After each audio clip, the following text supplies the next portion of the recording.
kamēr Arvis Ančevskis aizkrauklē Copē, man bija uzdevums atbraukt tepat Rīgā un safilmēt video par to, ko makšķernieki un vispār dabas mīļotāji var darīt, lai rūpētos par to savu vidi apkārt. Jo vienkārši jau vienmēr ir novelt vainu uz citiem, piemēram, es kaut ko nometu zemē, kāds cits savāks, sētnieks savāks, kaimiņš savāks, kāds cits makšķernieks savāks.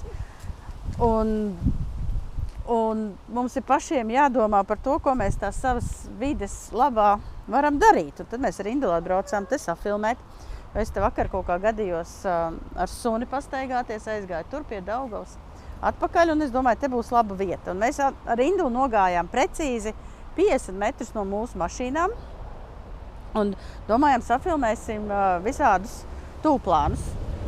Un ejot, un kad tu sāc skatīties, tad tu saproti, ka nav baigi jācenšās, lai tos tūplānus safilmētu, jo viens no lielākajiem un bīstamākajiem atkritumiem, kas vispār ko var atstāt pie dabas, kas ir maziņš, kas ir ritīgi maziņš un varētu likties nekas īpaši tur nav, ir izsmēķi. Mēs te pa to staciņu te nācām, un te mēs varam ar savu suni sākām skaitīt izsmēķus. 1 izsmēķis, 2 izsmēķi, 3 izsmēķi, 4 izsmēķi, atmalā 5. Un tā aiziet te uz priekšu, acīm redzot, kāds ir baigi daudz pīpējis, un to vienkārši nomet zemē. Jo kas tas tāds ir, tāds maziņš, vispār te bieži stāvējuši un pīpējuši ir. Kas tad tas tāds ir? Nekas jau tāds nav, bet kā izrādās, ja jūs painteresējaties, tad izsmēķis, lai arī maziņš, satur nikotīnu un smagos metālus. Un sadaloties, tas veido mikrošķiedras. Un tās mikrošķiedras, plasmasas mikrošķiedras, kas ir vidē, principā jau, kā mēs zinām, ir arī principā visur arī dzeramajā ūdenī, un tas nozīmē, ka mēs principā beigās dzeram to plasmasu. Bet pats trakākais ir tas, ka, ja tas izsmēķis iekrīt ūdenī, tad to var apēst putni, pīles, gulbji, ja uzskatu to pa barību, un arī zīves to var apēst. Nejauši vai jauši, atkarībā no zivs iekšējā noskaņojuma un vajadzības.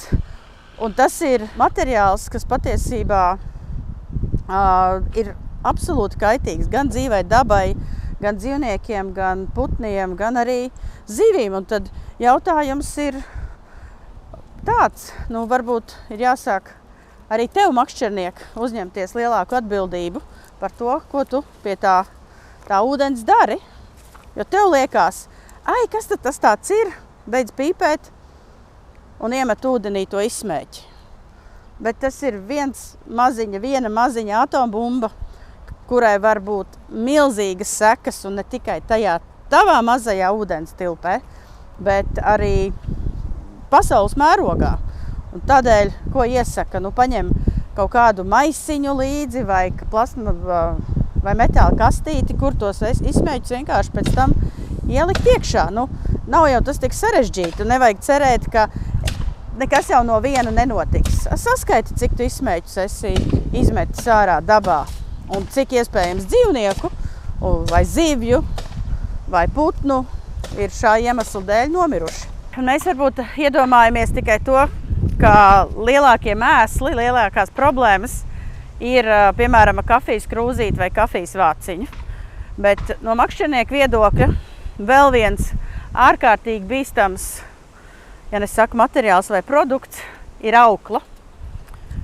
Citreiz tā paņemt, izvelt to auklu, nogriez, norauj vai kas, tā kā samurts rokā un izmet kaut kur ārā. Tepat, piemēram, vai ūdeņos arī aukla ir bīstama. Dzīvniekiem, ne jau nerunājot vispār nemazām par to materiālu, kāpēc? Tāpēc, ka putni var sapīties tajā. Sapīt kājas, tai var apīties tas viss ap kaklu. Tādā veidā putni var iet bojā, bet vistrakākais, ja tai auklai galā ir āķis.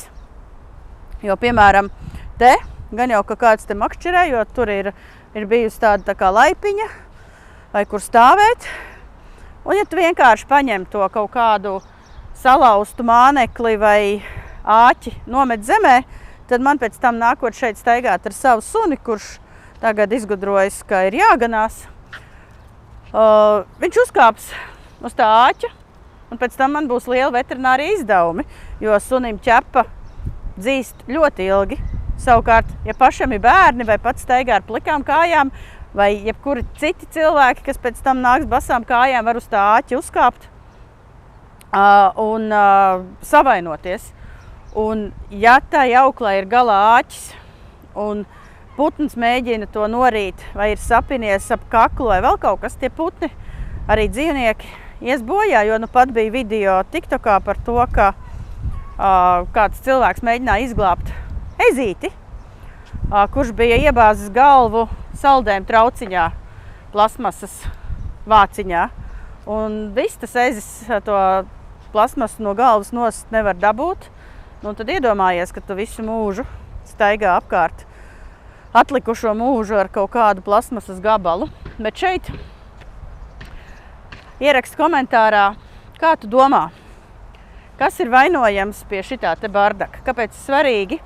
Patiesībā arī publiskās miskastes ir ārkārtīgi svarīga lieta, bet tās publiskās miskastes ir arī jāizvāc. Bet ko labākais, ko tu vari darīt, ir principā paņemt līdzi maisiņu, kurā savus mēslus sabāzt un aiznest, jo šis ir pierādījums tam, ka ir Latvijā putni, kas pārtiek gūst arī labumu no šādām miskastēm. Lielākoties tās ir vārnas un tās ir kaijas, kas pēc tam atnāk un šo miskastu visu izrevidē, jo viņi zina, ka tur ir pārtiks atliekas. Un viņi ir iemācījušies, ka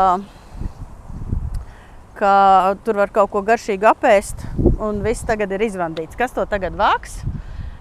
Neviens jau nezina, bet cilvēki ir mēģinājuši likt to miskastē, bet tas viss tagad mētājās apkārt. Tā kā principā makšķernieka zelta likums, ja tu tiešām rūpējies par dabu, ir to maisiņu ar saturu.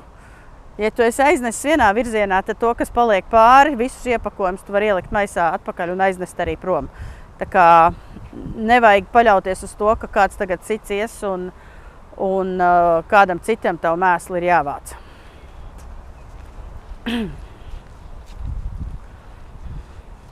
Un ir vēl viena lieta, ārkārtīgi svarīga. Kāpēc es tagad atnācu te un es likšu savam sunim sēdēt? Tāpēc, ka te ir sasisti stikli. Stikli vienkārši mētājās.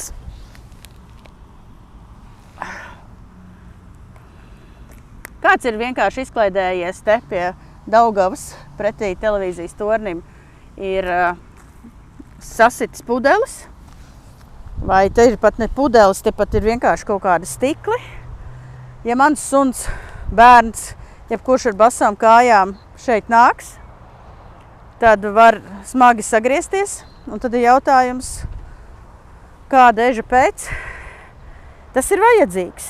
Kurš to tagad vāks? Kurā atbildība tagad ir to miskasti savākt? Jo forši mums jau patīk dzīvot tīrā vidē, tikai jautājums, ko tu pats dari, lai tā vide būtu tīra. Tā kā dabā gājēji, ja tu esi pie dabas, ja tu esi makšķernieks, tev patīk daba, tie mazie sīkumi, tās mazās detaļas, ko tu pats dari, tām ir ārkārtīgi liela nozīme. Tad, man liekas, ja kāds ir makšķerējs, mēs aiziesim apstīties, kas te mētājās.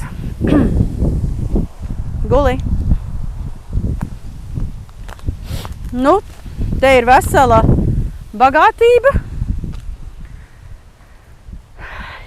Ēdienu kaut kādi iepakojumi, te ir maisiņi, te, protams, ir salvetes, papīra salveti varbūt sadalīsies, bet šīs te, kas ir man arī kabatā ieliktas, šīs te mitrās salvetes nesadalīsies dabā. Un Lielbritānijā viņi pie upēm atrod ārkārtīgi daudz šos te, kas ir izmesti, viņi vienkārši paliek dabā. Priekš kam tas ir vajadzīgs? Un pēc tam nākt un atgriezties un tajā miskastē stāvēt, nav jau baigi forši. Bet te laikam kāds ir makšķerējis kādreiz stāvējis. Viss tagad ir pamests. Nu, ko makšķernieki domā, ko tu dari? Domā par to, lai tā vide ap mums būtu skaista, jo mums patīk tagad īpaši vasarā pavadīt laiku pie ūdeņiem. Un vienkārši šis smēķis, kas ir izmests no laivas, vai vienkārši aukla, kas ir iemesta vai pamests āķis, patiesībā var nodarīt milzu kaitējumu daudz lielākā mērogā, nekā tu vari iedomāties. Tā kā pamesta aukla var rezultēties ar beigtiem putniem un dzīvniekiem. Nu, mums to vajag. Es domāju, ka tu negribi būt atbildīgs par to. Tā kā esam atbildīgi, esam pie dabas, baudām dabu, un to, ko mēs uz šejien atnesam, to mēs arī aiznesam, lai pēc tam suņiem nebūtu sagrieztas kājas, neciestu putni, ūdens būtu tīrs, un mēs paši mikroplasmasas formātā to neuzņemtu savā organismā.